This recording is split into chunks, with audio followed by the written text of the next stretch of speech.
Hi நம்ம படிக்க வேண்டிய சேனல்ல இப்போ என்ன பார்க்க போறோம் அப்படின்னா டிசம்பர் 18ஆம் தேதிக்கான கரண்ட் அஃபேர் தான் பார்க்க போறோம். ஃபர்ஸ்ட் என்ன இருக்கு அப்படின்னா டிசம்பர் 17ஆம் தேதி ஓய்வூதியருக்கான தினம் அப்படின்னு சொல்லி கொடுத்துருக்காங்க. டிசம்பர் 18 சிறுபான்மையினர் உரிமை தினம் அப்படின்னு சொல்லி கொடுத்துருக்காங்க. சிறுபான்மை உரிமைகளுக்கான டாபிக்ல வந்து நம்ம எங்க இருக்குன்னா 11th பாலிட்டி டாபிக்ல இருக்கு. டிசம்பர் 18 1992ல union declaration national commission for minorities அப்படின்னு சொல்லி ஒரு ஆக்டவே கொண்டு வந்திருப்பாங்க யூஎன்ல இருந்து, அதாவது ஐக்கிய நாடுகள்ல இருந்து. சரிங்களா? இது இந்தியாவுக்கு எப்ப நடைமுறைப்படுத்தப்பட்டிருக்கும் அப்படின்னா 1993ல. இது ஆக்ட் எப்படின்னா 1992 ஆக்ட் படி வந்து இது நம்ம வந்து செயல்படுத்தியிருப்போம். ஓகேங்களா? இதுக்கு அடுத்து என்ன இருக்கு அப்படின்னா விராசத் புடவை திருவிழா எங்க நடைபெற்றுச்சு அப்படின்னு சொல்லி பார்த்தோம் அப்படின்னா டெல்லியில நடந்திருக்கும். விராசத் புடவை திருவிழா எங்க நடந்துச்சு அப்படின்னா டெல்லி. சரிங்களா? புதுடெல்லியில் நடந்துச்சு. இதை நடத்தின அமைப்பு எது அப்படின்னா மினிஸ்ட்ரி ஆஃப் டெக்ஸ்டைல்ஸ் அப்படிங்கிற அமைப்பு தான் வந்து நடத்துச்சு. சரிங்களா? அடுத்து விளையாட்டுக்கு தனி சட்டம் இயற்றிய மாநிலம் எது அப்படின்னு சொல்லி பார்த்தோம் அப்படின்னா பஞ்சாப். விளையாட்டுக்கு தனி ஒரு சட்டம் ஏற்படுத்தினது வந்து பஞ்சாப்.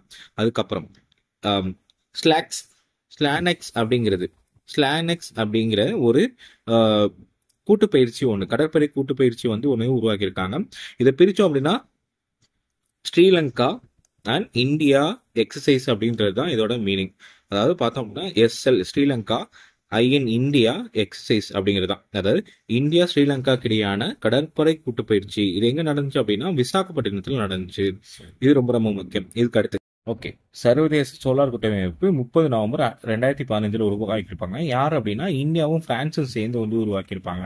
இதுல 105வது உறுப்பு நாடு எது அப்படின்னா மால்டோவா. 105வது நாடு எது அப்படின்னா மால்டோவா அப்படிங்கறத ஞாபகம் வச்சுக்கோங்க. சரிங்களா? அதுக்கடுத்து இன்டர்நேஷனல் இமிகிரண்ட்ஸ் டே அப்படின்னு சொல்லி ஒன்று கொண்டாடுறோம். அதாவது புலம்பெயர்ந்தவர்களுக்கான ஒரு தினம் அப்படின்னு சொல்லி கொண்டாடுறோம். அது எப்போ அப்படின்னா டிசம்பர் 18ல இருந்து கொண்டாடிட்டு இருக்கோம். சரிங்களா? டிசம்பர் 18ல இருந்து கொண்டாடிட்டு இருக்கோம். இது அனௌன்ஸ் பண்ணது என்ன அப்படின்னா யுனைடெட் நேஷன், அதாவது ஐக்கிய நாடுகள் தான் வந்து இதை வந்து அனௌன்ஸ் பண்ணியிருப்பாங்க. ஓகே ஓகே அடுத்து என்ன பார்க்க போறோம் அப்படின்னா 19 டிசம்பருக்குரிய நடப்பு நிகழ்வுகள் தான் பார்க்க போறோம். சாகித்ய அகாடமி விருது வழங்கியிருக்காங்க 2024 பேராசிரியர் ரா வெங்கடாச்சலபதி அவர்களுக்கு வழங்கியிருக்காங்க. என்ன புக் அப்படின்னா திருநெல்வேலி எழுச்சியும் வஉசியும் 1908 அப்படிங்கிற ஒரு புக்கு. சரிங்களா? இது நல்லா ஞாபகம் வச்சுக்கோங்க, ரொம்ப முக்கியம்.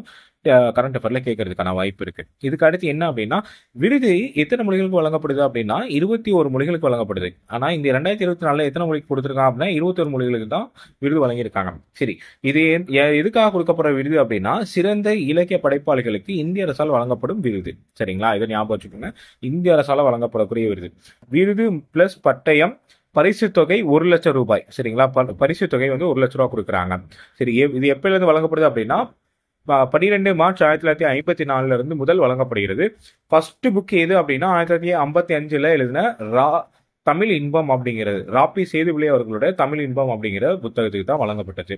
2023 கடந்த ஆண்டுல யாருக்கு வழங்கினாங்க அப்படின்னா நீர்வழிப்படுவோம் அப்படிங்கிற தேவி பாரதி அவர்களோட புக்குக்கு. சரி, 2022ல யாருக்கு வழங்கினாங்க அப்படிங்கறத வந்து கமெண்ட்ல போடுங்க. ஓகேங்களா?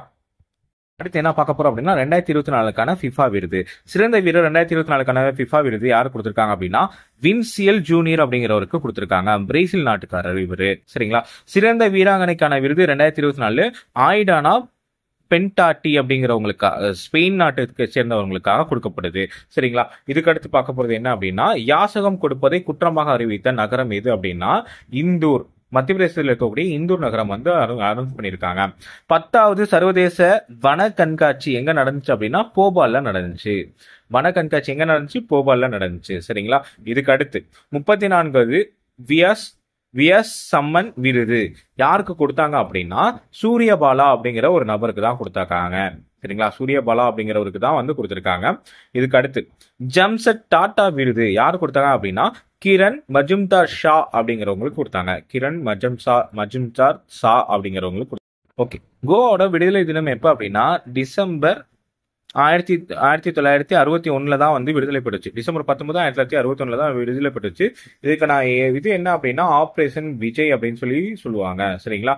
இது போர்ச்சுகீசியரோட கட்டுப்பாட்டில் இருந்திருக்கும் இது மட்டும். சரிங்களா? எப்ப 1961 வரைக்குமே. இதுக்கப்புறம் நம்ம ஆபரேஷன் விஜய் அப்படிங்கிற ஒரு ஆபரேஷனை பண்ணி தான் வந்து நம்ம என்னன்னா கோவாவை மீட்டோம். ஓகேங்களா? போர்ச்சுகீசியர்கிட்ட சண்டை போட்டு மீட்டோம். ஓகே ஓகே டிசம்பர் 18 மற்றும் 19க்கான கரண்ட் அஃபேர் பார்த்துட்டோம். இனி 20 மற்றும் 21க்கான கரண்ட் அஃபேர் வந்து நான் அடுத்து வரக்கூடிய இதுல பார்த்துருவோம். ஓகேங்களா? தேங்க்யூ.